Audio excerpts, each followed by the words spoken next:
Allez, bonjour les amis. Aujourd'hui, écoutez-moi, j'ai l'immense privilège d'accueillir une personne, écoutez bien, 3 300 personnes dans son organisation. Son plus gros mois était de 20 000 € sur un mois et fait en général 10 15 k mensuels avec sa compagnie de marketing de réseau. Ça va faire 7 ans qu'elle est dans l'industrie du marketing de réseau et aujourd'hui, j'ai le privilège d'accueillir Madame Delphine Joindoudé. Comment vas-tu, Delphine?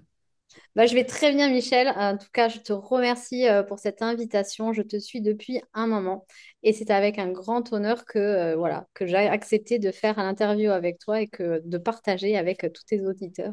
Eh bien, écoute, le privilège est pour moi. En plus, j'ai 80% d'auditrices féminines seront enchantées d'écouter ton histoire. Alors, justement, ça va faire 7 ans, là, tu vas fêter, on va pas le dire, mais tu vas fêter ton anniversaire dans peu de temps. Tu es 7 ans dans l'industrie, et je précise dans la même compagnie. Au passage, c'est important. Euh, Tu peux nous raconter ton histoire, d'où tu viens, ton Pays Basque, mais d'où tu viens, comment tu as rencontré le marketing de réseau? Alors, c'est vrai que moi, j'ai pas une histoire, on va dire, classique. Pourquoi? Alors, je raconte vraiment très rapidement, mais je viens d'une famille plutôt modeste. J'ai fait des belles études que je me suis payée moi-même en travaillant à côté, à Pau. Et ensuite, j'ai fini mes études à Bordeaux. Donc, j'ai deux masters. J'ai un master de biologie et santé et un master de chimie appliquée aux produits de santé. Et j'ai travaillé 15 ans dans la recherche et développement et la qualité dans l'industrie pharmaceutique. J'ai été chargée de projet, chef de projet et jusqu'à responsable de laboratoire d'équipe de plus de 30 à 50 personnes dans l'industrie pharmaceutique. Donc, j'ai Bon, vraiment une un histoire. sacré parcours, un sacré parcours, hein, en effet. Voilà, c'est une histoire qui est pas classique et je pense que jamais j'aurais rencontré le chemin du marketing de réseau dans mon schéma classique. Exact. Euh, Vraiment. Euh, Par hasard, j'ai habité à Bordeaux, j'ai déménagé dans le Pays Basque il y a maintenant presque 10 ans pour un nouveau poste de responsable dans l'industrie pharmaceutique. Et donc, je suis maman, j'ai 43 ans et je suis maman de trois enfants. Et il y a quelques années en arrière, donc si on revient un peu en arrière, il y a 7 ans, je suis tombée enceinte de mon troisième fils. Et je venais d'arriver 1 ou 2 ans avant dans l'industrie où j'étais. Et quand j'ai annoncé ma grossesse, ça s'est très, très mal passé. D'accord. Le cadre responsable d'un bon nombre de personnes qui annonçaient qu'elle était enceinte et ne s'attendaient pas. Et du coup, voilà, ils m'ont même demandé si je comptais le garder. Donc, ça a été très compliqué. J'ai commencé à subir de la pression au niveau voilà, des cadres. Du harcèlement moral au niveau du travail. Exactement. Donc, je suis tombée en dépression. Euh, Vraiment, pas bien du tout. J'ai même fait un bilan de compétences en parallèle, mais j'aimais vraiment mon métier par contre. Et donc, j'étais enceinte et je me suis dit, pour prendre du recul, j'aimerais prendre un congé parental.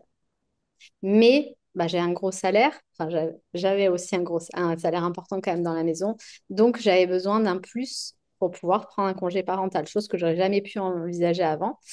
Et je suivais une copine sur les réseaux sociaux, une copine à moi de lycée qui avait commencé quelques mois auparavant.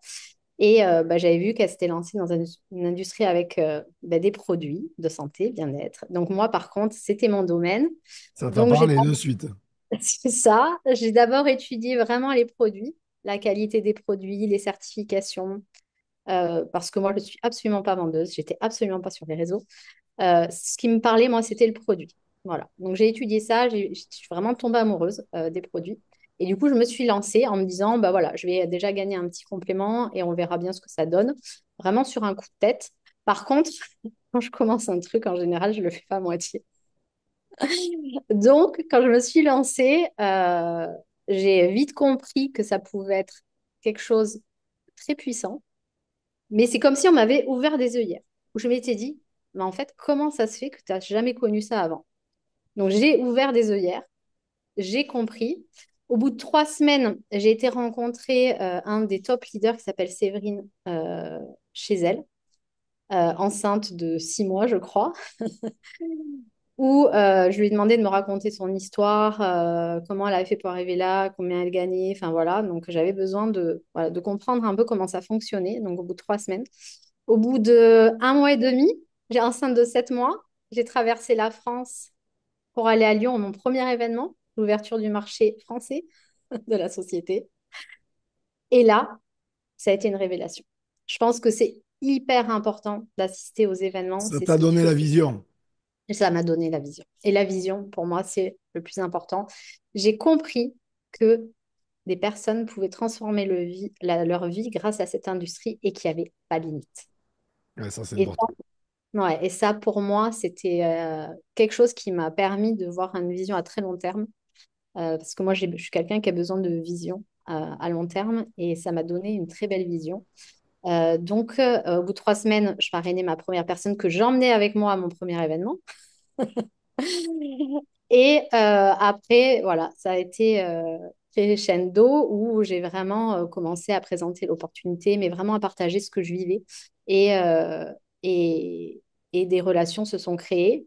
Je regardais aussi ce que faisaient, donc comme je disais, les personnes que je suivais qui avaient du succès. Et je me disais, ben, tu fais pareil. Elle fait un Zoom pour 200 personnes, bah, tu en Tu fais fais pour 5, pareil. mais tu fais pareil. Elle fait un challenge pour 300 personnes, mais toi, tu as 5 personnes, bah, Ouais, tu fais pareil. c'est du modeling, copier-coller, c'est exactement ce qu'il faut faire. Moi, je Bah, dis du coup, toujours, au pire, tu auras la même chose, au mieux, tu auras encore mieux. c'est ça.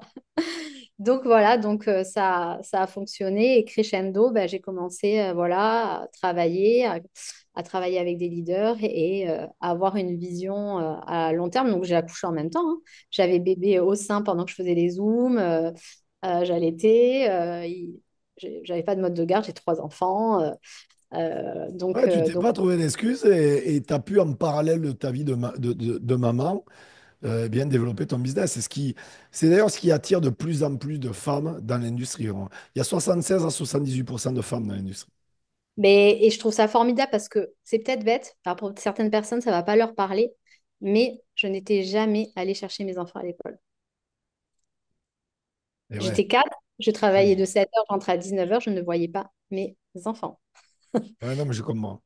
Donc, je pense que pour moi, déjà, rien que de pouvoir faire ça, ça a été un super cadeau que je me suis offert le temps pour mes enfants et de les voir grandir, quoi.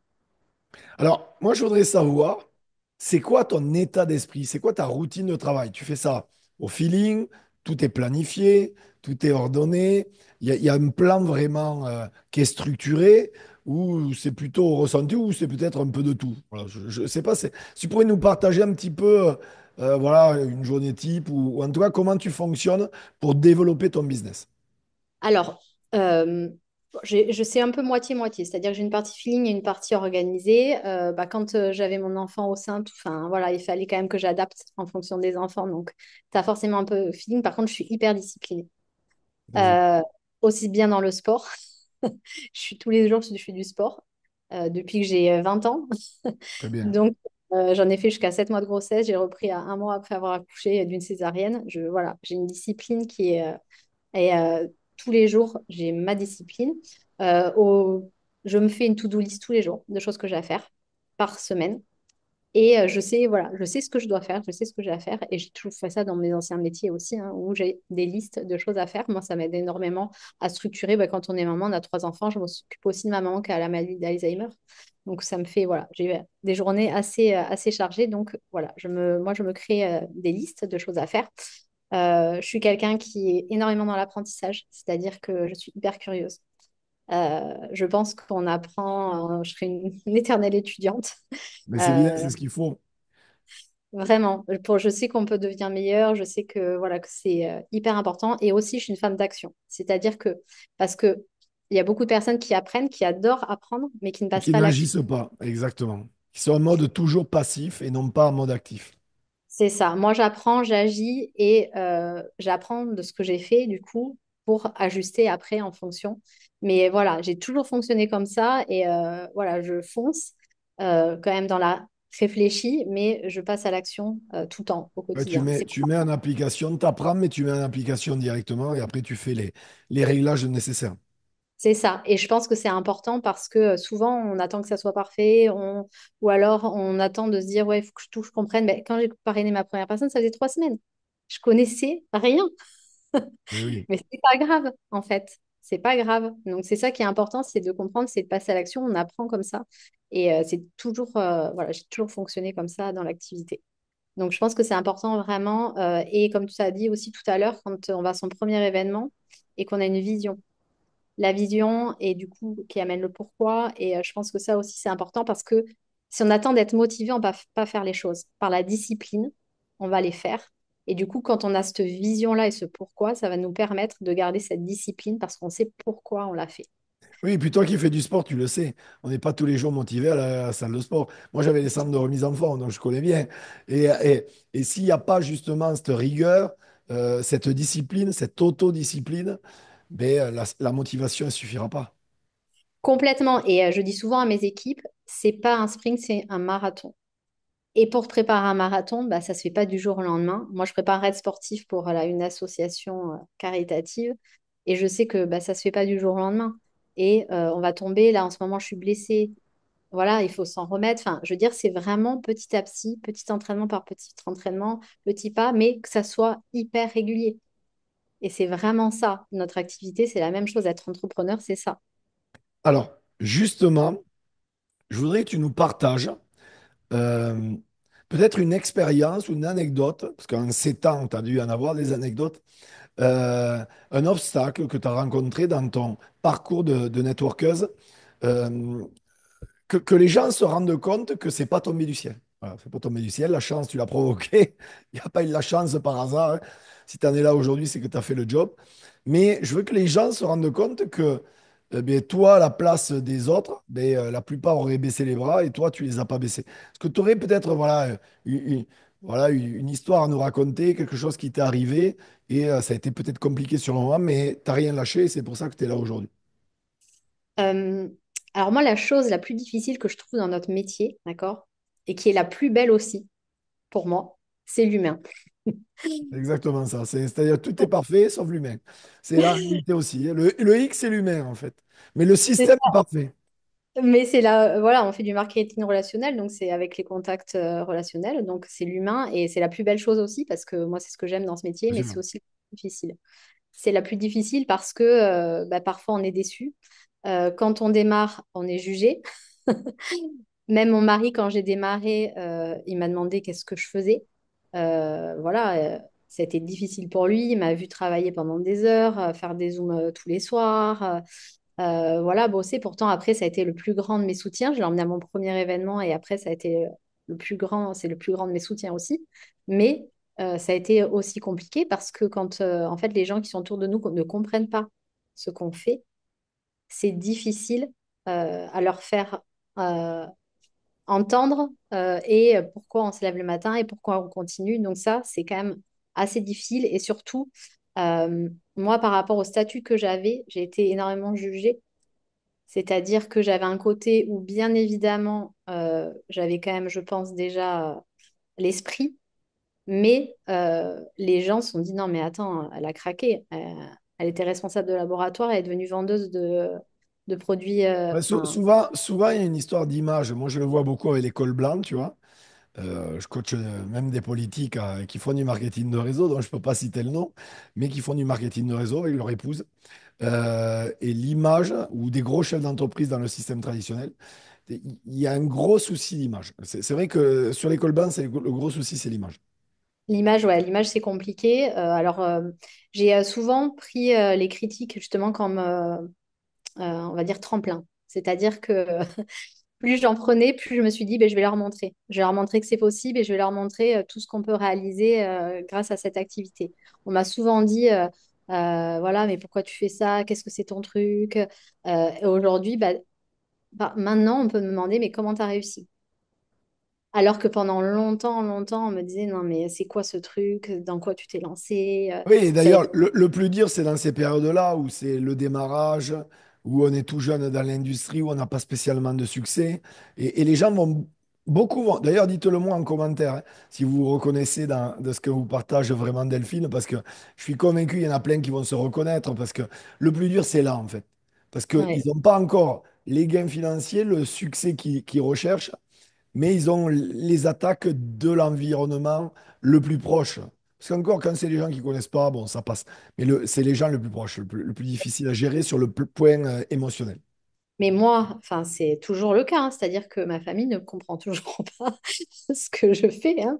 Mais en fait, j'ai pas de souci avec ça tant que moi je suis alignée avec Oui, moi bien sûr. et que j'ai la vision, parce que la vision, elle est vraiment primordiale. Donc l'humain, c'est vrai que c'est compliqué, et même dans les relations, dans le long terme, c'est-à-dire qu'on est déçu des fois par certaines personnes, que des certaines personnes donnent une mauvaise image à notre métier aussi. Ça, Ça, c'est vrai aussi. ça, pour moi, c'est difficile. En ce moment, c'est la chose difficile que je traverse en ce moment-là, de donner une mauvaise image, pas les bonnes valeurs, du coup, justement ce que tu disais, dire c'est facile. Ça tombe du ciel, c'est de la chance. Non, en fait, c'est un vrai travail. C'est un vrai travail Exactement. qui demande de l'investissement, donc de l'implication, plein de choses. Et je trouve dommage les personnes qui peuvent justement stigmatiser notre. C'est bien que tu signales ça parce qu'il y a trop de gens qui disent, voilà, ça, entre guillemets, ça va tomber du ciel. C'est de l'argent facile. Non, il n'y a pas d'argent facile. Marketing de réseau, c'est un véritable métier. Et comme tout véritable métier, il y a une phase d'apprentissage qui prend plus ou moins de temps pour certaines personnes, mais ça ne tombera pas du ciel, hein. Il y a du boulot et souvent, c'est en parallèle de son activité principale. C'est bien de le souligner. Alors, je voudrais savoir aussi. La Delphine d'il y a 7 ans, je suppose que comme le bon vin, elle a évolué avec le temps positivement. Et je voudrais savoir si tu te développes personnellement, est-ce que tu lis je sais pas, des bouquins de dev perso, tu écoutes des podcasts, tu écoutes des audios, des biopics, des histoires à succès, voilà, ou un petit peu de tout, un mix de tout, ou voilà, si tu peux nous dire un petit peu. Alors, je lis énormément. Très bien, Voilà, je suis une très grande lectrice, donc des livres, j'en ai lu quand même pas mal. Je me développe personnellement, je pense que les livres ne font pas tout, que bien ça sûr. aide. C'est un outil, mais qui demande aussi un travail personnel après dans la vie de tous les jours. Donc, c'est bien de lire, mais l'appliquer, c'est encore mieux. Donc, je pense que voilà, je lis beaucoup, j'écoute des audios, mais je pense que je lis beaucoup plus que ce que je lis quand même des audios, parce que je lis tous les jours. C'est dans ma routine de tous les jours, 1 heure de lecture. Ah, c'est bien. Le matin, le soir, tu le fais quand? Alors, je lis soit en tout début d'après-midi, soit le Ouais, soir. Le très bien. matin, je suis plutôt du genre à écouter de la musique ou des audios de Ouais, très bien. motivation, et je fais de la méditation ou du sport. Ah, c'est bien, méditation. J'en fais tous les jours, moi aussi. Tous les jours au matin. Tous les jours. Là, Boum, boum, boum. c'est dans mon objectif de cette année d'ailleurs, la méditation, parce Ouais. que je fais du sport aussi voilà, tous les matins. Mais voilà, la méditation, je pense qu'aussi c'est un bel outil. C'est très, Euh, très important. C'est très Avant. important et même pour la récupération, pour tout. Enfin, pour le stress, pour tout. Moi, je fais du sport tous les jours aussi. Muscu, paddle, boxe. Donc, si je suis... Et en plus, je suis rempli d'énergie. Donc, si je fais pas de méditation, alors là, non, c'est pas bon du tout. Donc, la méditation, c'est incroyable. Alors, je voudrais savoir aussi, Delphine, euh, toi, là, tu as fêté ton 7e anniversaire dans l'industrie. Tu as connu l'avant-Covid, le Oui, pendant-Covid, oui. l'après-Covid. En fait, j'ai deux questions dans ma question. Donc, tout d'abord, c'est quoi ta vision dans l'industrie? Et comme tu es une femme, et comme j'ai beaucoup de femmes qui me suivent, je voudrais que tu nous partages aussi, en plus de la vision de l'industrie, ta vision de la place des femmes dans cette belle industrie qu'est le marketing de réseau. Alors déjà aussi, c'est important ce que tu dis, l'avant, le pendant et l'après-Covid. D'accord? Parce qu'il y a eu l'avant, bon, j'ai commencé à construire avant, il y a eu le pendant où il y a eu une explosion. D'accord? Et il y a eu l'après, où là, pour certaines personnes, ça s'est effondré. Mm. D'accord? Ou même ça a baissé. Enfin voilà, la conjoncture a fait aussi peut-être certaines choses. Mais aussi, ce qui est important, c'est que je me suis rendu compte que les personnes, et ce qu'on disait avant sur le développement personnel, moi, je me suis toujours dit, pour avoir plus, il faut devenir plus. Et je pense que après le Covid, ça a remis aussi à juste niveau peut-être les personnes au niveau où elles en étaient peut-être de devenir pour avoir plus. Donc, je pense que c'est important aussi. Et j'ai vu pas mal de personnes dans ce après-Covid qui se sont mis en alerte en se disant non, j'ai pas choisi la bonne compagnie parce que j'ai perdu. Non, à un moment donné, je pense que c'est important de se remettre en question soi. et pas remettre en question forcément la compagnie dans laquelle on est. Ce que tu dis, c'est une très très bonne analyse et je te coupe 2 secondes pour préciser quelque chose. Euh, les gens avec un petit peu de potentiel ont eu de super résultats pendant le Covid, surtout pendant le premier confinement. Pourquoi? Parce que les gens, premier confinement, ils étaient tous en stress, ils ouvraient même pas au facteur. Donc, ils étaient tous chez eux, ils ont respecté le confinement. Après, le deuxième, et je sais pas combien il y en a eu en France, bon, c'était open bar. Mais le premier, surtout, ça fait vraiment, ils étaient là. Donc, forcément, quand quelqu'un invitait quelqu'un, il ne pouvait pas lui dire, je suis pas chez moi, je suis confiné. Donc ça a explosé. Et en plus, les gens, ils se sont dit, bon, mon job, là, je suis embêté, donc peut-être que ce serait bien de faire un travail, un business à domicile. Voilà. Mais comme tu dis, ben, en fait, quand les portes se sont ouvertes à un moment donné, que ça a été terminé, bien, c'est redevenu à la normale. Et en fait, des gens qui avaient un petit peu de potentiel, mais qui ne s'étaient pas professionnalisés réellement, qui n'avaient pas travaillé sur eux-mêmes, et c'est bien de le préciser, eh bien, ils ont perdu un certain momentum. Et après, bien sûr, ils pensent que l'herbe est plus verte ailleurs. Mais l'herbe, les amis, n'est pas plus verte ailleurs. Elle est verte là où vous l'arrosez. Là où elles font la rose, Je exactement. referme la parenthèse. Exactement, mais c'est très bien dit et c'est important de le souligner quand même parce que c'est un constat que j'ai fait. Et du coup, par rapport à l'avenir du marketing de réseau, bah, on le voit au jour d'aujourd'hui, le marketing de réseau évolue de plus en plus et va avec une révolution en marche pour répondre à un vrai besoin que les gens ont. D'accord? On sait que la conjoncture actuelle est de plus en plus dure aussi. On sait que ça répond à un besoin de plus en plus de Exactement. personnes et que les gens ont de plus en plus envie d'être nomades aussi. Donc, je pense que c'est un job qui répond aussi à ce besoin-là de liberté. Donc, je pense qu'on répond à une vraie solution pour encore des milliers et milliers de personnes. Et je pense qu'il y en a aujourd'hui encore qui ne connaissent pas ce système-là. Et c'est important voilà, qu'on a encore un potentiel de développement inimaginable, qu'aujourd'hui les gens ont du mal à se contenter qu'avec un plan A, qu'ils ont besoin d'un plan B pour pouvoir juste vivre. Donc, on répond aussi à ce besoin-là et encore plus dans la place de la femme parce qu'aujourd'hui, moi, j'en ai la certitude, on peut accompagner des femmes, des milliers de femmes à se révéler. Moi, c'est le plus beau cadeau aujourd'hui que je me fais, c'est de voir des transformations incroyables dans mon équipe et des histoires juste exceptionnelles, quel que soit le cursus, le parcours. Il n'y a pas de prérequis à avoir et ça, c'est juste dingue. C'est juste nous avec nous-mêmes. Donc ça, je trouve ça exceptionnel de pouvoir vivre ça et qu'aujourd'hui, et je suis vraiment persuadée qu'on n'a pas à choisir entre sa carrière et ses habits de famille et ses enfants. Je Moi, suis d'accord. aujourd'hui, dans mon ancien métier, en gros, c'est ce qu'on m'a demandé de faire à chaque fois. Et aujourd'hui, je suis heureuse de pouvoir dire, je m'accomplis en tant que femme, en tant que mère et en tant que chef d'entreprise. Oui, et puis pour une maman, je tiens à le préciser, je suis pas maman, mais je suis papa. Mais pour une maman, c'est important. Quand moi, mon fils, là, il va avoir 24 ans, là, dans pile un mois. 24 ans.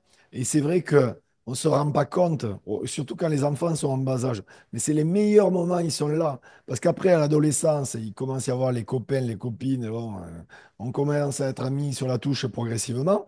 Et puis, alors, par la suite, alors là, vous passez un peu plus. Passez quand ils y pensent. Voilà. Voilà. Donc, et c'est bien de préciser ça, surtout pour les mères, aussi pour les pères, mais vraiment pour les mères de se rendre compte de ça, que les meilleurs moments, là, c'est quand ils sont petits. Et c'est vrai que ce serait dommage de pas pouvoir vivre pleinement ces moments. Et le marketing de réseau permet cela. Tu en es l'exemple même. Exactement, et la liberté aujourd'hui, bah, j'ai pu permettre à mon mari aussi de se reconvertir et de devenir pareil, auto-entrepreneur Très dans bien. notre domaine. Et aujourd'hui, on a la liberté et on gère notre emploi du temps et on peut enfin, voilà, faire des projets voyage aussi. Enfin, nous, on aimerait, voilà, et dans un futur, peut-être, pourquoi pas habiter à l'étranger. Donc, voilà, c'est des projets aussi de liberté de pouvoir bosser d'où on veut, quoi. Tu prêches un convaincu. Tu prêches un convaincu. Alors, avant de terminer cette entrevue, je voudrais que tu nous partages, ça c'est vraiment la question que je pose à tous mes invités, euh, 3 conseils qui te paraissent aujourd'hui le plus pertinent à partager par rapport à tes 7 ans d'expérience à des personnes qui viennent de se lancer dans le marketing de réseau ou qui voudraient vraiment avoir des résultats? Alors, je sais qu'on pourra en donner des centaines et des centaines de conseils, mais vraiment, 3 conseils pour à mettre en application rapidement. Donc déjà, je l'ai dit plusieurs fois, c'est que d'être dans l'apprentissage. Voilà, je suis une éternelle étudiante. Je pense que apprendre, c'est important. Comme tu disais, notre métier, il s'apprend. Il faut 5 ans pour devenir expert. C'est avec 10 000 heures de travail. Donc, un métier qui s'apprend, il faut être donc coachable pour pouvoir aussi après dupliquer.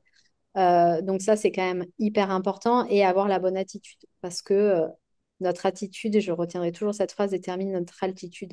Si aujourd'hui vous voulez avoir et avancer, il faut vraiment que votre attitude soit en lien avec votre vision et là où vous voulez aller. C'est Euh, de lui, Zig Ziglar, rendez-vous au sommet. Incroyable. Donc, je pense que c'est vraiment des prérequis voilà, de travailler son attitude, sa professionnalisation, l'apprentissage et la duplication. Pour moi, voilà, ça va, tout va de pair. Si j'avais un deuxième conseil à donner, j'en ai parlé, la discipline. Ayez une routine. Autodiscipline. Ayez une routine. Pourquoi? Je vois énormément de personnes qui me disent je suis pas motivée, qui se donnent des excuses en permanence. En fait, si vous avez une discipline et une routine, il n'y a pas place aux excuses, il n'y a pas place à la démotivation. C'est juste en fait une routine appliquée, une discipline pour avoir des résultats. Donc, je pense que c'est hyper important d'avoir cette autodiscipline de peut-être, ouais, ce que je disais, hein, une liste de choses à faire chaque jour, de savoir ce que vous devez faire parce que dans les jours où vous êtes moins motivé, bah, si vous savez ce que vous avez à faire, c'est comme quand on est salarié, hein. Il y a des choses qu'on aime faire et des choses qu'on n'aime pas faire, mais on les fait. Bah, c'est exactement la même chose. La discipline, pour moi, elle est hyper importante dans notre métier d'entrepreneur, de chef d'entreprise dans le C'est marketing important, de... parce que c'est intéressant ce que tu dis, parce que c'est vrai que si les gens ils auraient un chèque de 2 000 € par mois, un salaire, où ils devraient contacter 50 personnes par jour dans leur mission, dans leur CDI, hein, ou dans leur CDD, peu importe, ils le feraient naturellement parce qu'ils n'auraient pas le choix, en fait. C'est Mais ça. comme là, ils sont indépendants, ils ont le choix, en fait, c'est une lutte entre eux-mêmes. Et c'est là où ils doivent apprendre cette autodiscipline pour créer cet effet cumulé et avoir des résultats comme tu as des résultats aujourd'hui. D'ailleurs, l'effet cumulé, c'est un des livres qui m'a le plus parlé. Darren Hardy. Je l'ai là d'ailleurs à côté. C'est vraiment un Darren, des livres. gars exceptionnel. Au-delà du bouquin, gars exceptionnel. Je connais très bien Darren. Euh, D'accord. j'ai des anecdotes. On a fait, on s'est retrouvé un jour à l'hôtel W à Barcelone. Je sais pas si tu connais, c'est l'hôtel qu'on voit en arrière-plan d'une chanson de Shakira parce qu'elle vivait à Barcelone avant. Je me demande si on n'y est pas allé quand on avait fait un C'est séminaire c'est- là-bas. c'est comme une aile un peu. C'est comme une Ouais. aile. C'est magnifique, il y a marqué W. Bon, c'est incroyable. Et on a fait on s'est retrouvés au spa ensemble et on a dû passer 1 heure et demie ensemble. Il m'a raconté des histoires incroyables. Son mentor, c'était Steve Jobs. Pas Steve Jobs. Bon, je l'ai perdu, je le retrouverai. Son mentor est décédé. C'était le mentor de Tony Robbins, d'ailleurs, son mentor. Bon, je retrouve plus le nom, mais non, non, Darren Hardy, incroyable, multimillionnaire à 18 ans. Non, mais c'est juste incroyable son histoire. Enfin, moi, en tout cas, son livre m'a énormément parlé et c'est pour ça la discipline. Je pense que l'effet cumulé, quand on lit ce livre, on comprend, voilà, Ah ben sur oui, un c'est temps. exactement ça. Il y a un audio aussi qui s'appelle Effectuer la transition de Darren Hardy qui est incroyable. Un CD audio, un audio, il doit y être sur YouTube, je pense. Ouais, je Super. regarderai. Je regarderai, ouais. Non, mais ça, c'est vraiment hyper important et je pense que quand on a compris ça, que ce soit dans le Le sport, dans sport, voilà, l'hygiène le de sport. vie, l'hygiène de vie, la respiration, la médecine, tout ce qu'on dit là, c'est juste, voilà, hyper important. Et la troisième chose, je dirais de s'entourer des bonnes personnes. L'environnement. L'environnement, parce que voilà, on a des personnes peut-être qui, voilà, on a besoin de faire peut-être du ménage des fois aussi dans notre entourage et pour bah, justement ce que je disais au début, au bout de 3 semaines, j'allais voir la personne de ma upline qui, je pense que quand on est entouré des personnes justement qui sont dans le même état d'esprit, avec la même vision et les mêmes choses, je pense que c'est hyper important et ça, s'entourer. des bonnes personnes. On dit souvent qu'on est la somme des 5 personnes qu'on côtoie le plus, mais c'est vraiment la vérité. Enfin, moi, je l'ai vu au cours du temps aussi. Depuis maintenant bientôt 7 ans que je suis dans l'activité, voilà. L'entourage fait énormément aussi sur notre croissance personnelle et professionnelle. Exactement. Ne soyez pas en compétition avec les gens, soyez en compétition avec vous-même. L'objectif, c'est que demain, vous soyez une meilleure version de vous-même. J'ai retrouvé le nom, c'était Jim Rohn, voilà, le mentor de Darren Hardy et aussi de Tony Robbins. Les amis, c'était Delphine Jouan-Doudé. J'espère que cette entrevue vous a parlé, parce qu'en tout cas, elle vous a apporté énormément de valeur ajoutée. Re-regardez cette entrevue, partagez-la vraiment auprès de toutes vos équipes. Et s'il vous plaît, likez cette vidéo, c'est important. N'hésitez pas aussi, je vais mettre en description les réseaux sociaux de Delphine, donc n'hésitez pas à la contacter, ça fera un plaisir de vous répondre. N'hésitez pas à mettre des commentaires aussi. Delphine, merci du fond du cœur, c'était vraiment génial, j'ai adoré. Un grand merci à toi hein, de m'avoir invité, c'est un grand honneur. Ah, c'était le minimum vu les résultats. Franchement, les amis, n'oubliez pas aussi, abonnez-vous à ma chaîne, appuyez sur la petite cloche, vous savez, pour recevoir les notifications des vidéos. Et puis je vous dis à très bientôt. Bye bye. Au revoir.